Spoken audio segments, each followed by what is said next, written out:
Bonjour tout le monde. Aujourd'hui nous allons parler des 4 divinités des vents. Ils sont appelés les vents directionnels. Chez les Grecs, on distingue à 4 vents principaux, tous fils d'Éos et d'Astréos.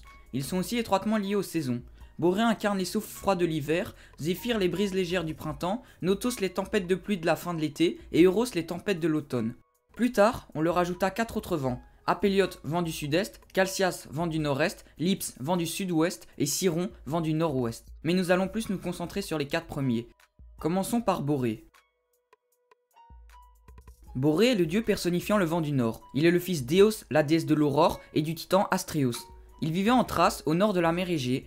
D'une nature entièrement différente de Zéphyr, le vent d'ouest à la douceur agréable, Borée était connu pour ses terribles tempêtes. Il est représenté en personnage à 2 visages et doté de 2 grandes ailes. Borée enleva Orythie, la fille du roi d'Athènes Érictée.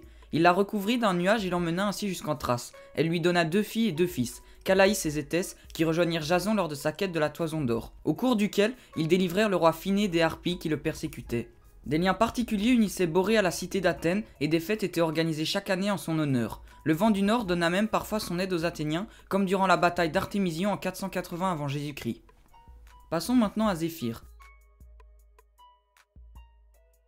Fils des titans Astréos et Éos, Zéphyr personnifie le vent d'ouest. C'était un vent doux et agréable, à l'inverse du redoutable vent du nord Borée. Il engendra avec la harpie Podargé les chevaux immortels d'Achille, Xanthos et Balios. Selon certaines traditions, il s'était épris d'Iakynthos, et quand le dieu Apollon tomba lui-même amoureux du beau jeune homme, il devint si jaloux qu'il détourna de sa course un disque lancé par le dieu qui l'atteignit à la tête.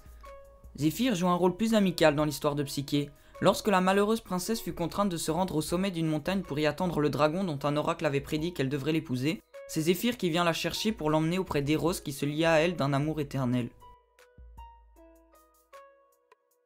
Il y a aussi Notos, c'est l'incarnation du vent du sud. Il est décrit avec des ailes bleu sombre, un visage presque noir, une barbe et une chevelure dégoulinante. Bien qu'habituellement doux et chaud, il pouvait en automne faire beaucoup de dégâts car il est très réputé pour son humidité et sa violence. Il est associé à la fin de l'été et il est le vent des pluies et des tempêtes. Et enfin, il y a Euros.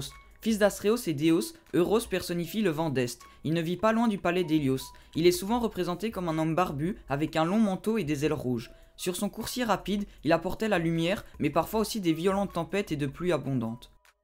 Alors voilà, c'est tout pour la vidéo d'aujourd'hui. Merci à tous de l'avoir visionné, j'espère qu'elle vous aura plu. N'hésitez pas à mettre un pouce bleu. Sur ce, merci à tous de suivre la chaîne et on se revoit bientôt pour la suite.